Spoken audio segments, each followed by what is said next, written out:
जय हिंद दोस्तों। हाँ जी दोस्तों, 8वें वेतन आयोग को लेकर के आज सामने एक एग्जाम्पल रखूंगा कि 6वें वेतन आयोग से किस फिटमेंट फैक्टर में आपके 7वां वेतन आयोग मिला और 7वें से 8वें में कितनी पेंशन और पे बढ़ोतरी होगी। यानी बहुत सारे अखबार हर प्रकार की चीजें चला रहे हैं। मैं अपने भूतपूर्व सैनिक और सैनिक भाइयों के लिए एक एग्जाम्पल आपके सामने पेश करूंगा कि 7वें वेतन आयोग में 2.57 फैक्टर कैसे बना, 5.6 क्यों नहीं बना, 2.58 क्यों नहीं बना, और उसी आधार पर जो विश्लेषण करूंगा कि 8वें में इसी के मतलब सेम फॉर्मूला से कौन सा फिटमेंट फैक्टर बनेगा और उस फिटमेंट फैक्टर से आपकी पेंशन और पे में किस तरह बढ़ोतरी होगी। अब दो फैक्टर हैं सरकार के सामने कि 6वें से जब वो 7वें में आया या 5वें से जब वो 6वें में आया तो उसने एक ही चीजें को सामने रखा और उससे उसने फिटमेंट फैक्टर वर्कआउट किया। अब 8वें पे बहुत सारे क्यास लगा रहे हैं कि 1.92 होगा, 1.95 होगा, 2.28 होगा। आप इस वीडियो को देख लोगे तो आपको यह समझ में आ जाएगी कि हाँ बिल्कुल सत्य बात है, यह हो सकता है। तो आइए दोस्तों हम पहले उदाहरण के तौर पे चलते हैं कि सपोज करो 6वें वेतन आयोग में, सपोज नहीं, जैसा था कि 7वें वेतन आयोग में आपकी जो पे लेवल 1 की सैलरी थी वो 18,000 हुई। अब 8वें में कितनी होगी, उसके बाद हम पे लेवल 3 पे भी आएंगे। प्लीज मेरे साथ बने रहना, थोड़ा सा समझने की कोशिश करना। जानने का विषय नहीं, अब समझने का विषय। एक बार जब समझ जाओगे ना, कोई कितना भी बकवास करे, कितनी भी खबरें आए, आप समझ लोगे कि नहीं ये फैक्ट है, ये हो सकता है। इसलिए मैं आपके सामने आया हूं दोस्तों। अब मैं ये कह रहा हूं कि 7,000 आपकी 6ठे में तनख्वाह थी, उसको बढ़ाकर 18,000 क्यों किया, कैसे किया, आ जाइए। पहले सबसे पहले जैसे ही 7,000 आपका तनख्वाह थी, 1 जनवरी 2016 को 125% डीए था, करेक्ट है। अब डीए मिलाकर डीए कितना हो गया 8750, डीए कितना हो गया आपका 8750, 7,000 प्लस 8750 का मतलब है 15,750 आपकी हो गई थी। 15,750 आपकी हो गई थी। वो 15,000 से उन्होंने 18,000 किया, 18,000 किया यानी 2,250 बढ़ाए। अब 2,250 बढ़ाए तो 2.57 कहां से आया, करेक्ट। हाँ जी दोस्तों, यानी 125 जो मैंने आपको बोला है इसका फिटमेंट फैक्टर बनता है 2.25, यानी 2.25 में बोल रहा हूं। कैसे बोल रहा हूं कि जब 7,000 को 2.25 से मल्टीपल करोगे तो 15,750 आ रहा है ना, आ रहा है ना। और क्यों कि 15,750 आ रहा है, जैसा कि हमने कहा था कि 7,000 प्लस आपका 185% डीए 8,750 को मिलाओ तब भी 15,750 आ रहा है। डायरेक्ट गुणा किया तब भी 15,750 हो रहा है। अब 2.25 तो आपका खुद फैक्टर बन गया था। अब उन्होंने 2.57 किया, यानी कितना बढ़ाया 0.32 सरकार ने बढ़ाया तो वो 2.57 हो गया। जैसे कि 2.57 और 2.25 का डिफरेंस निकालते हैं तो 0.32 होता है। अब 2.57 से डायरेक्ट आपकी 7,000 गुणा 2.57 करते हैं तो आपका 18,000, ये राउंड ऑफ में उन्होंने कर दिया। तो ये था। ऐसे ही 5th से 6th में था 1.86 जो उनका फैक्टर था, तो फैक्टर निकाला, कितना बढ़ाया 0.32 असली। अब 0.32 को फिर इस्तेमाल करते हैं तो कौन सा फिटमेंट फैक्टर होगा 8वें में, यानी 7,000 से 18,000 और 18,000 से मैं आपके लिए कह रहा हूं 35,000 होगी, 35,000 होगी एक पे लेवल 1 की। आप 3 में हो 4 में हो, बाद में ऊपर चार्ट पे आएंगे। अब जैसे कि मैं कह रहा हूं कि अभी आपकी 18,000 पे लेवल 1 की है और डीए आपका 1 जनवरी 2026 को पहुंच रहा है 63%। और पेपर वाले तमाम तरह की बकवास 70%, 72%, कौन सी दुनिया में, उन्हें ये नहीं पता कि यानी 56 हो गया है और 2 किस्तें और आने वाली, 3 और 4 की 7 लगेगा तो 63, इससे ज्यादा की कोई संभावना नहीं है। अब 63 से, अब देखो, अब 63% डीए का फिटमेंट फैक्टर बनता है 1.63, या आप अपना आइडिया लगा लो कि मैं 18,000 इंटू 1.63 करूंगा तो 29,340 होता है, 29 या 340 हो रहा है। और इसी को आप 18,000 अलग रखो और 63% डीए करोगे तब भी आपका 29,340 होगा, यानी 1.63 है। अब 1.63 के अंदर 32 पॉइंट और जोड़ देते हैं तो फिटमेंट फैक्टर निकलता है 1.95। यानी 0.32 का जो पिछले 15-20 साल से चल रहा है, तो 0.32 उन्होंने ऐड कर दिया, तो 1.95 आ रहा है, और 1.95 को लोग ज्यादा गंभीरता से लोग ले रहे हैं। अब इसमें दो चीजें हो रही हैं। माननीय प्रधानमंत्री जी ने बोला ये हम पे और पेंशन बढ़ाएंगे, तुम्हारी अर्थव्यवस्था बढ़ेगी। अब उन्होंने कहा है कि जो सर्वे किया गया था, इसके साथ सर्वे किया जाता है, सर्वे की रिपोर्ट आपके सामने ला रहा हूं, फिर मैं 1.95 से आपकी पेंशन कितनी होगी, पे कितनी होगी, उस पे भी आऊंगा। अब सर्वे इन्होंने कहा है कि 8th पे सीपीसी मिनिमम पे कैलकुलेशन का तरीका था। Now it is the time of calculation of ways WAG of 8th पे commission in the line of the 15th ILC norms and director accord formula mentioned above. The minimum pay of 8th CPC has been estimated per tabulated calculation below following step mentioned 7 CPC. अब उन्होंने जो 0.32 का जो difference निकाला वो कैसे बना कि उन्होंने पहले सर्वे किया एक फैमिली के ऊपर और क्या खर्चा था। अब वो सारी चीजें खर्चे को लेते हैं तो थोड़ा बढ़ रहा है। अब वो सरकार बढ़ाएगी या नहीं बढ़ाएगी वो सरकार की मर्जी। लेकिन इन्होंने जो प्रोजेक्ट किया है जीएस सर्वेंट ने, जैसे कि उन्होंने कहा अभी, अब उन्होंने क्या लिया था, राइस और व्हीट 475 PSU ग्राम। उन्होंने लिया दालें कितना खाओगे, raw vegetables, green vegetables, other vegetables, fruits, milk, sugar, और उन्होंने वाला oils, fish, meat, egg, detergent, clothing, उसके बाद fuel, electricity, marriage, recreation, festival, provide the skill adding something, housing, loan. इन्होंने इस तरीके से एक टेबल निकाली है और ये जाकर के लगभग का 40,795 कुछ हो रहा है। यानी उन्होंने राउंड ऑफ 41,000 कर दिया। उन्होंने कहा है कि 7वें वेतन आयोग का जो सर्वे 2 साल आपके लोग घूमते रहे, उन्होंने जो रिपोर्ट गवर्नमेंट को रिकमेंडेशन दी इस फॉर्मेट पे दी।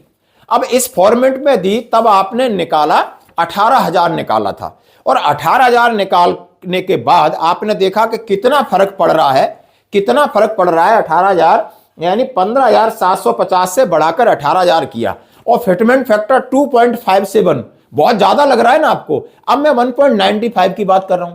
अब 95 का एक तरीका, और ये जब तरीका इसमें ऐड कर देते हैं तो बोलते हैं 2.28 बनना चाहिए। इन्होंने क्या बोला है, 2.28 बनता है इससे। अब 2.28 कैसे बनता है, आपने 41,000 सपोज करो इनने निकाला 41,000 निकाला है, और आप 18,000 आप पहले ले रहे हैं, तो आप समझ सकते हो 13,000 की बढ़ोतरी हो रही सीधा। अब 13,000 को 18,000 गुणा 2.28 करते हैं तो 13,000 आता है। इस पर ये लोग रिकमेंडेशन जा रही है, ये रिकमेंडेशन सरकार के सामने रखेगी, क्योंकि सरकार गेम खेलेगी जरूर। अब सरकार रखेगी 1.95 और 92 के आसपास। अब 1.95 ये सारी चीजें हमने आपके सामने रख दी, और 2.28 के साथ क्या बनेगा वो अलग की बात है। तो पहले अब हम देखते हैं टेबल में कि 1.95 के हिसाब से आपकी पेंशन कितनी होगी, जो कि मिनिमम है, जो अभी मिनिमम है। जैसा कि हमने आपके सामने फिर बता रहा हूं, मैं ज्योतिषी और अर्थशास्त्री नहीं हूं, लेकिन इनकी कैलकुलेशन है वो आपको समझाना, क्योंकि बस यही इच्छा है कि जवान समझे, भ्रम में ना पड़े। फिर दोबारा कहूंगा कि आपकी 7,000 थी, उसमें से 2,250 सिर्फ बढ़े थे। एहसान नहीं किया था सरकार ने 2,250, क्योंकि 7,000 थी मूल वेतन, लेकिन 125% दिए था, 15,750 में पहुंच गए थे। और जो 2,250 बढ़े थे वो 0.32 मल्टीपल फैक्टर से बढ़े थे, समझ रहे हो। और सेम अभी जो कंडीशन आ रही है तो 0.32 1.63 के हिसाब से हम 29,340 पर पहुंच रहे हैं, और 35,000 पहुंचने के लिए 0.32 वाला फैक्टर लगाते हैं तो 1.95 होता है। अब 1.95 से आइए हम बात करेंगे, जैसे खबरें चलेंगी, जो अपडेट होगा उसको समझने और समझाने के लिए हम आपके साथ बातचीत करेंगे। मैं ये नहीं कह रहा कि यही होगा, मुझे लग रहा है ये कम से कम होगा, और ज्यादा से ज्यादा, जैसे कि इन्होंने अपनी रिपोर्ट सरकार के सामने रखी है, और जैसे ही कल शिवगोपाल मिश्रा जी बोल रहे हैं कि हमने अपनी कैलकुलेशन कर रही है, लगभग 0.2528 की सब लोग बात कर रहे हैं। 2.86 हटा दिया है। मांगने को कोई कुछ भी मांगेगा, लेकिन आप तथ्य सामने रखोगे, सर्वे किस प्रकार होगा, जैसे उन्होंने कहा है कि 3 लोग उसमें, एक अध्यक्ष होगा, 2 सदस्य होंगे, वो करेंगे, वो अलग बात है। लेकिन जो पिछले बार किया था वो ये तरीका था। अब इसके 1.95 से आते हैं, तो यदि आप सिपाही, नायक, हवलदार, नायब सूबेदार, सूबेदार मेजर, ऑनरी, कैप्टन तक की बात करें, आराम से इसको देखते हैं। अब मैं आराम से समझाने की कोशिश करूंगा। और सबसे पहले बात कर रहा हूं, कई लोग पूछते हैं हम प्रीमेचर आ रहे हैं या हम प्रीमेचर रिटायरीज हैं। भाई सबको जो किसी भी प्रकार की सेंट्रल गवर्नमेंट एम्प्लॉयज पेंशन ले रहा है, फौज के संबंध में प्रीमेचर का कोई मतलब नहीं, सबकी पेंशन बढ़ेगी 1 जनवरी 2026 से। और बीच में इस साल जो प्रीमेचर आने वाले, मैं बार बार कह रहा हूं, यदि आपके हाथ में है तो रुक जाओ, अगले साल आना। इतना ही कहूंगा। उसके बाद क्या और चीजें क्या क्या होंगी, ग्रेचुटी फायदा होंगे, वो अलग से मैं आपके लिए वीडियो बनाऊंगा। सिपाही पे लेवल 3 का है। अभी हम ये एग्जाम्पल चल रहे हैं, पे लेवल 1 के चल रहे हैं, जो 18,000 7,000 है, ठीक है ना। आप लोग पे लेवल 3 से 4 5 6 7 8 सुबेदार मेजर तक, हमारा पे लेवल 3 से 8 तक है। और ये जो लेफ्टिनेंट कैप्टन है, ये जो चॉकलेट और टॉफी वाले हैं, ये 1-2 महीने के लिए चलो पेंशन लेते हैं, लेकिन पे में ज्यादा क्या है, 2 महीना 4 महीना रहेगा ज्यादा से ज्यादा। अब उनकी बेसिक सैलरी 20,463 है, समझ रहे हो। अब एग्जाम्पल आइए, ये तो मैंने 1.63 मल्टीपल फैक्टर जो आपका फिटमेंट फैक्टर है और प्लस 32 कर देता हूं तो 1.95 हो जाता है। अब मैं कह रहा हूं कि 1.63 से 33,355 है और 1.95 से 39,902 हो रही है, 39,902, यानी 6,547 की बढ़ोतरी हो रही है। किसकी? सिपाही की। समझ में आ रहा है? कोई सवाल है तो आप पूछ सकते हो आराम से। नायक पे लेवल 4 का है, 23,570 है। फिटमेंट फैक्टर उसका 1.63। फिटमेंट फैक्टर क्या? DA 63 होना ही होना है। और ये आपका पैसा है, सरकार एहसान नहीं कर रही इसमें। यानी एहसान 38,419 पे पहुंच जाते हो, 1.95 जो कि अभी तक चलता है पिछले 10-15 साल से, तो आपकी 45,961 हो जाएगी, यानी 7,542 की आपकी बढ़ोतरी होगी इसमें सीधा सीधा। और जो सर्विंग सोल्जर है, आप डबल समझ लीजिए, जो सर्विंग सोल्जर हमारे डबल समझिए, अपनी सैलरी और MSP को मिला करके आप समझ सकते हो कि इतनी हो जाएगी। बाद में बात करते हैं।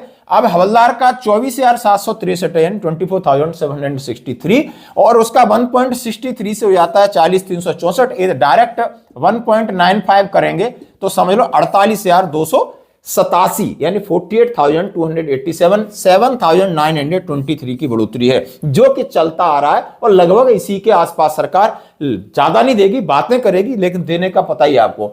ऑनरी नायब सुधार है 25,738 है आपकी, और 1.63 से 41,953 आपकी ऑटोमेटिक हो जाएगी, और बढ़ोतरी होगी 50,189 यानी 50,189 पे पहुंचेगी, और कुल बढ़ोतरी पर मंथ 8,236 होगी। ये बात कम से कम होना चाहिए, इससे कम होता है तो सरकार आपके साथ या हमारे साथ इनजस्टिस कर रही है। नायब सुधार 29,600 है और उसका 1.63 से 48,248 हो जाएगा अपने आप, तो बढ़ती है 1.95 से तो 57,720 यानी 57,720 यानी 9,472 9,472 की बढ़ोतरी होती है। SM साहब हैं 31,500 या जो भी 32-33 ले रहे हैं, मैं इसी एग्जांपल को लूं तो 50,985 पे आप पहुंच जाते हो, 50,985 पे आप पहुंच रहे हैं। और आपका जो 1.95 है, जो वैज 0.32 वाला सिस्टम है, इसके साथ 61,425 यानी 10,440 की आपको बढ़त हो रही है, 10,440 की। अब मैं बात करूंगा आपके लेफ्टिनेंट साहब की, जो 42,625 वाले हैं और कैप्टन 46,300 वाले हैं, तो इनकी हो जाती है 69,479 यानी 69,479, और 1.95 से होती 83,118, देन इंक्रीज ऑफ 13,639 13,369 की बढ़ोतरी होती है पर मंथ। कैप्टन साहब 75,469 75,469 आप ऑटोमेटिकली वहां पर पहुंच रहे हैं, एंड 1.95 से 90,285 पहुंचती है, और पर मंथ आप 14,816 ले रहे हैं। तो दोस्तों ये इस तरीके का। अब मेरे जो सर्विंग सोल्जर है, आराम से बिल्कुल, अब आप पे लेवल की बात करना चाहते हो, सर्विस लेवल की बात करना चाहते हो, तो मैं 1.95 और नेक्स्ट वीडियो 2.28 और 2.25 के बीच का बनाऊंगा, क्योंकि ये सरकार के सामने प्रोजेक्टेड है, प्रोजेक्टेड रखा गया है, सीधा सीधा लिखा है कि जितना कैलकुलेशन है वो प्रोजेक्टेड 8th पे कमीशन पे matrix table how much increase, कैसे होगा।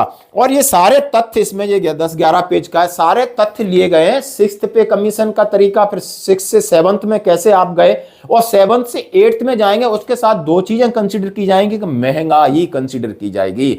यानी जो माननीय प्रधानमंत्री जी ने इससे ऊपर उठ के कहा है कि रोटी कपड़ा और मकान से आगे हम आपको पैसा देंगे, ताकि आप मार्केट में पैसा लगाओ, आप गाड़ी खरीदो, आप बैंक में पैसा लो, आप बैंक से लोन लो, आप ईएमआई भरो, मतलब पैसे का रोटेशन होगा तो अर्थव्यवस्था बढ़ेगी। तो दोनों चीजों को संभवतः देखा जाता है। जैसे कि अभी जो आपने समझा होगा, मिनिमम 1.95 और मैक्सिमम आप समझते हो 2 या 2 के प्लस कितना भी जा सकता है, इसके बीच में रहना बहुत जरूरी है, जैसे कि तथ्य कह रहे हैं, फैक्ट कह रहे हैं। धन्यवाद दोस्तों। नेक्स्ट वीडियो हम अलग से आपके लिए 2.28 को लेकर के सभी पे लेवल 1 से 18 तक का जरूर बनाएंगे। धन्यवाद।